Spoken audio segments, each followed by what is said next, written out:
De volta! E olha, gente, agora na política é hora de falar sobre o primeiro debate da eleição de São Paulo, que foi marcado por ataques sobre apagão. E quem vai trazer os detalhes é Mário Flávio. Bom dia, Mário.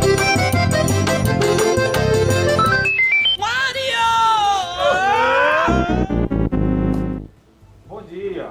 Olha, tá fechado. Você aí, viu? Aqui tá abertíssimo. Bom dia. Muito bem, bom dia. Olha o debate ontem entre Boulos. Foi bom? E Bananinha. Rapaz, a gente se acostumou com o Pablo Marçal nos debates, aí ontem foi um debate. Foi um debate mesmo, né?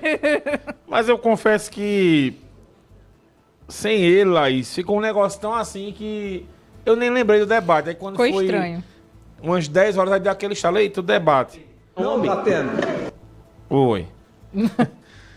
E aí, Boulos contra o Bananinha, como foram apelidados aí pelo Marçal, o Ricardo Nunes e o Boulos, protagonizaram um debate ontem e, na minha opinião, Laís, o prefeito se saiu melhor.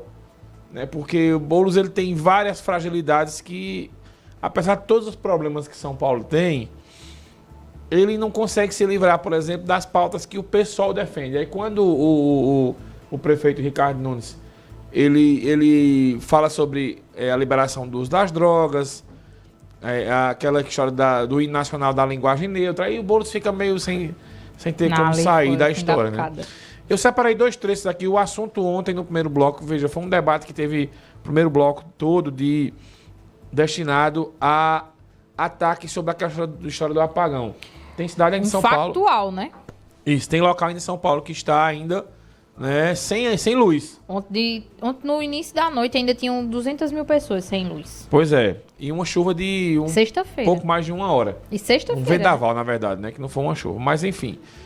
E ficou Boulos dizendo que a culpa era de Ricardo Nunes e Ricardo Nunes dizendo que a culpa era de Boulos e de Lula. Né? Porque você vai entender agora um ataque de um ao outro. Vamos separar primeiro a fala de Boulos. Ou melhor, do Boulos. Mais de 300 mil famílias não estão podendo assistir esse debate porque estão sem luz na sua casa. Eu fiquei sem luz na minha casa até ontem, no fim do dia.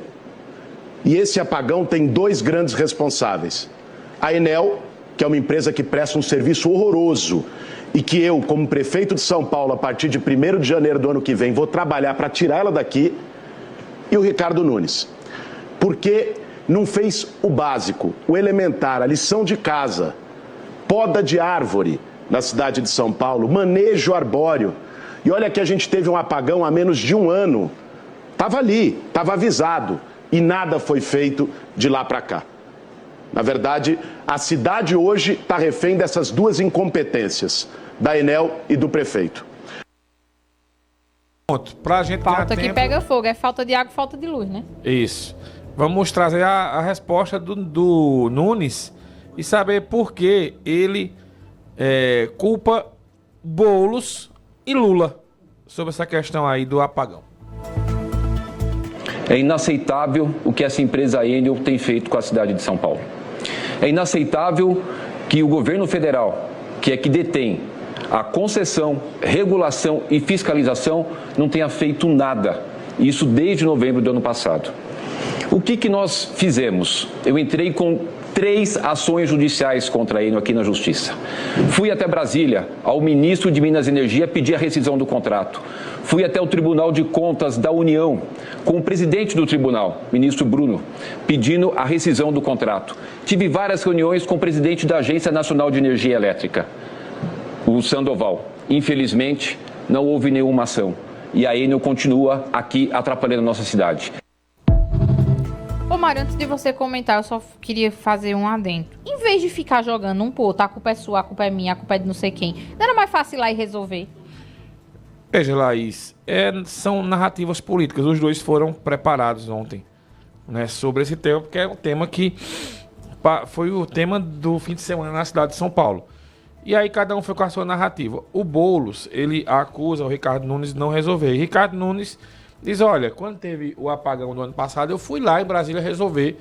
Entrei com uma ação na Justiça pedir a rescisão do contrato, mas o governo federal, que pode rescindir o contrato de acordo com o contrato, não fez. Aí por isso que ficou um acusando o outro. O governo federal, por sua vez, que está jogando para a ANEEL, viu? Mas foi o que o Ricardo Nunes disse. Ele disse, olha, a ANEEL, né, quem tem a responsabilidade de romper o contrato é o governo federal e não faz, que é uma concessão federal. Fica essa guerra narrativa, essa guerra de ataques. Enquanto isso, quem sofre é a população, né, que ficou sem energia, né? Várias pessoas tiveram prejuízos, né, diversos, né, com por exemplo, o pessoal que tem um mercadinho, né, que tem um frigorífico, que perdeu tudo, gente que perdeu equipamento eletrônico, né, com a queda de energia e por aí vai. Só que eu separei apenas 1 minuto de cada um aqui, Laís, mas nos 12 minutos de cada que eles puderam usar, na minha opinião, o prefeito acabou saindo melhor, porque ele dava umas respostas muito boas. Olha, você como deputado federal, você pode ter criado uma lei, porque ele não pode quebrar o contrato enquanto prefeito, porque a lei não é assim. Quando se tem esse tipo de concessão, por exemplo, a CELP, a ANEEL é a CELP daqui. Se a CELP, por exemplo, tem um apagão desse em Caruaru, só para a gente contextualizar e explicar o que aconteceu lá e pontuar como se fosse aqui em Caruaru. Se tivesse um apagão desse aqui em Caruaru, que a cidade inteira parasse, como a gente teve há um tempo, mas foi no Nordeste inteiro. Mas a gente tivesse um apagão desse aqui, teve um rapaz que levou um choque, né, aqui em Caruaru e boa parte da cidade ficou sem luz. Vamos supor que não fosse aquilo. Fosse uma chuva que desse, a gente ficasse aqui, sei lá, 3 ou 4 dias sem energia. E Rodrigo Pinheiro resolvesse, olha, eu vou tirar a CELP aqui de Caruaru. Ele não podia tirar a CELP aqui de Caruaru. Então é uma coisa bem mais complicada, juridicamente. Envolve o Estado também, envolve o Estado, envolve até a Federação. E nesse caso envolvia o Estado, porque a CELP foi vendida pelo Estado de Pernambuco. Então o Rodrigo Pinheiro não teria essa autonomia de fazer isso. Era isso que Ricardo Nunes dizia. Só, olha, eu não posso fazer, mas eu fui lá, inclusive fui no seu ministro das Minas e Energia, e por azar de bolos, né, o ministro teve uma reunião semana passada na Enel, na sede da Enel, que é na Europa, para renovar o contrato da Enel. Só, olha, seu ministro estava lá na Enel, e aí Boulos ficava meio sem saber o que fazer. Sem justificativa. Isso. E aí ele acaba meio que... Ele virou um Pablo Marçal 2.0, digamos assim. Ele consegue provocar o Boulos, que não consegue ter uma saída boa, a não ser ficar naquela história do ataque. Então, Laís, você critica, mas ao mesmo tempo você acaba se tornando vidraça. Então, quando ele criticava o prefeito saía com essa, dizia, olha, mas você, enquanto deputado federal, poderia ter criado uma lei para ter mudado isso. Você não fez. O que foi que você fez sobre esse tema enquanto deputado federal? E aí ele diz, olha, você terceiriza a culpa com o Ricardo Nunes. Mas, enfim, o debate foi interessante, o formato do debate também. Veio a calhar, um bom momento. Né? Eu gostei muito do formato do debate, né, que é um debate franco, um debate aberto, que eles têm a possibilidade de, por exemplo, nesse primeiro momento aí, que são 12 minutos para administrar os tempos, e eles administraram bem. Teve um momento ou outro mais de baixariazinha, né? Porque tem que ter, né? Mas bem diferente do que foi aquele primeiro turno na eleição lá de São Paulo, quando a gente teve cadeirada, teve candidato chamando o tempo todo os outros por apelido de jocosos, e por aí vai. Inclusive, outra questão que foi proibida no debate foi quando o candidato ficasse falando, o outro ficava fazendo um ganga, como o Pablo Marçal ficava fazendo lá. No final teve até abraço, não foi? Teve tapinha nas costas, os dois se abraçaram e riram e tal. E teve a plateia se manifestando também em alguns momentos. Enfim, foi um debate interessante, mas na minha opinião, não muda o quadro que tem lá hoje, que é um quadro de estabilidade para uma vitória do Ricardo Nunes. A não ser que aconteça lá nesses 10 dias de campanha que a gente vai ter aí, né? A famosa bala de prata de última hora da eleição, que pode mudar os rumos, né? Mas, por enquanto, esse primeiro debate para o Nunes foi tranquilo. Ele tinha deixado de ir para um debate no domingo. Sabe de quem foi, Lucas Medeiros? Desse debate de domingo passado? Ele foi tinha do deixado. G1, não sei se foi do G1, mas ele não foi. Mas o da Band é tradicional. A Band tem muito respeito com relação ao debate. É a emissora que realiza debates desde a redemocratização do país.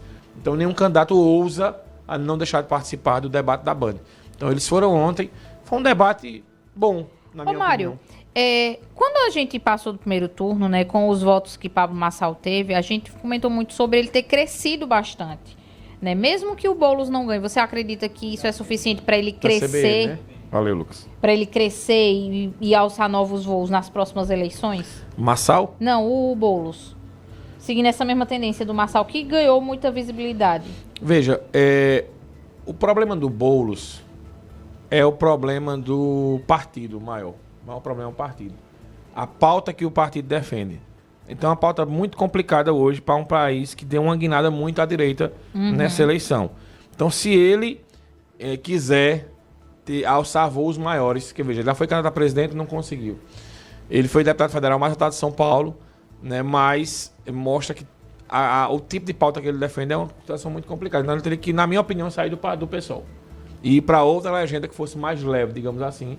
Porque, veja, o PSOL defende a própria... Vamos voltar para cá, o Michele Santos é contra armar a Guarda Municipal. Dani Portela é contra armar a Guarda Municipal. Aí vem Boulos em São Paulo e diz, eu sou a favor de armar a Guarda. Aí o pessoal pega um vídeo dele, né? Pega um vídeo dele do partido. Olha, como é que você é a favor? Você mudou de opinião.